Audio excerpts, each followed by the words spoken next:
Okay, how are we doing tonight, everybody? So, I've got a late review for Smile, and if you saw my earlier tweet, you know that I was not the biggest fan of this movie. But before we get into that, I do have some nice things to say about it. So, as ever, I will start with some positives. So, first off, this is a very well made movie. There is a lot of appropriately eerie and gliding camera work, and a very nice, stark, kind of almost mute at times audio track.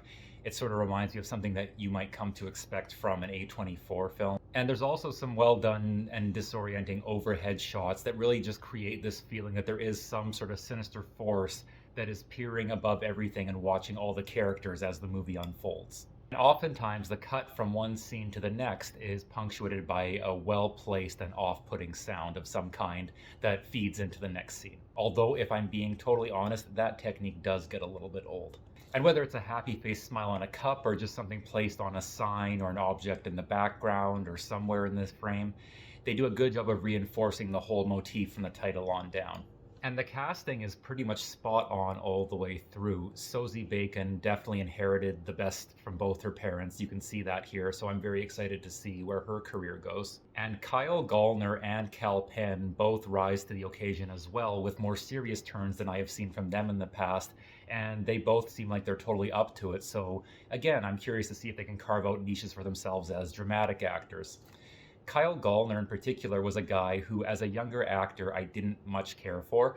I remember seeing him in The Shield, and I think he might have been in Red State as well, the Kevin Smith movie. Correct me if I'm wrong about that. But anyway, back then I found him very one note.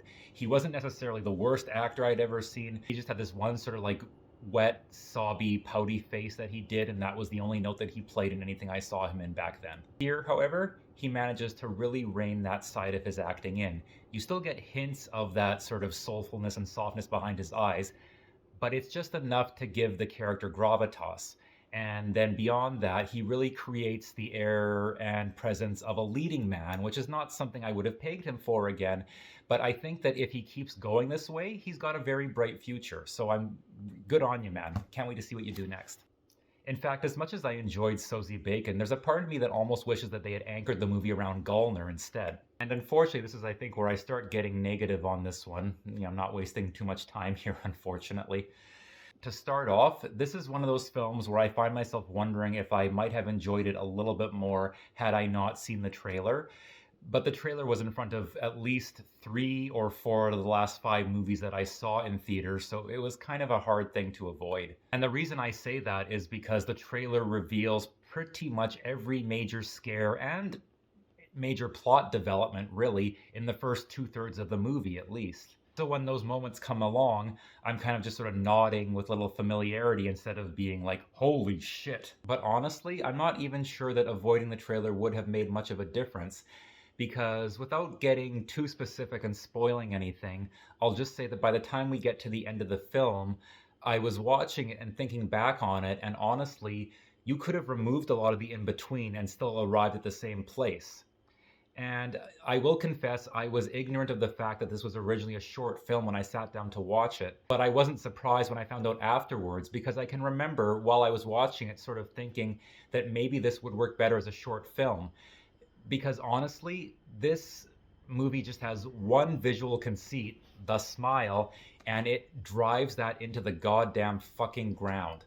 Like, I mean, there's really no sort of development or build or anything like that. It's just a very episodic experience in which Sosie Bacon walks into a room, someone cracks the sinister smile, and she gets freaked out, and or someone gets killed. I didn't really feel like I understood her character or knew her character any better by the end of the movie than I did at the beginning. Nor did I really feel like there was any depth added to the curse that's chasing her throughout the movie. I specifically remember at one point thinking to myself, like, okay, I get it. You've demonstrated a few times now how this curse functions, but in terms of the meat of the plot, can we can we just get to it already? Give me something to chew on? And upon thinking that, I hit the pause button, and I was already an hour and 15 minutes into the movie. And this is a 2-hour movie. And that did not feel like a good sign. I saw it all the way through. I tried to be patient and give the movie the benefit of the doubt. But this really is one of those films that is all build up and only like a middling payoff. And even though I'm not going to spoil anything, I honestly feel like this is one of those movies where if you've seen the trailer, you really honestly have already seen everything this movie has to offer. Like, there really is no major tangible explanation or devastating reveal or twist given to the film. Really, from the trailer on down with all the smiles, what you see is what you get. That is it. I'm not one of these people who needs everything spelled out or explained to him. Hell, I mean, movies as abstract as Lost Highway rank as some of my favorite films of all time. But as abstract as Lost Highway can be, and as other films of that ilk can be, even they don't feel like one-trick ponies. Again, it feels like writer-director Parker Finn had that one inspired visual conceit, and he counted on that to drive the whole movie, and frankly, it doesn't. And when the movie does arguably start to peel back a little bit more layers in the climax, it isn't anything that I haven't seen done better in other films. And for that matter, without getting specific, it's done in such a way that I honestly wasn't even sure whether or not I was supposed to be taking it seriously or laughing at it. And that ends up undercutting the well-established somber tone of the previous scenes. Oh, and one other afterthought on casting, as long as we're talking about things being undercut or wasted. This really feels like a waste of a talent like Robin Weigart. She plays her role here just fine, but come on, people. Like, if you have seen her in Deadwood playing Calamity Jane, you know that she is the closest thing that we are ever going to get, probably, to a female Marlon Brando. Like, geez, for once, give this woman a juicy lead already. She has earned it. And I think another reason this movie rattles me a little bit more deeply is because it was promoted very much as being an example of that stupid nonsense term that I loathe, elevated horror.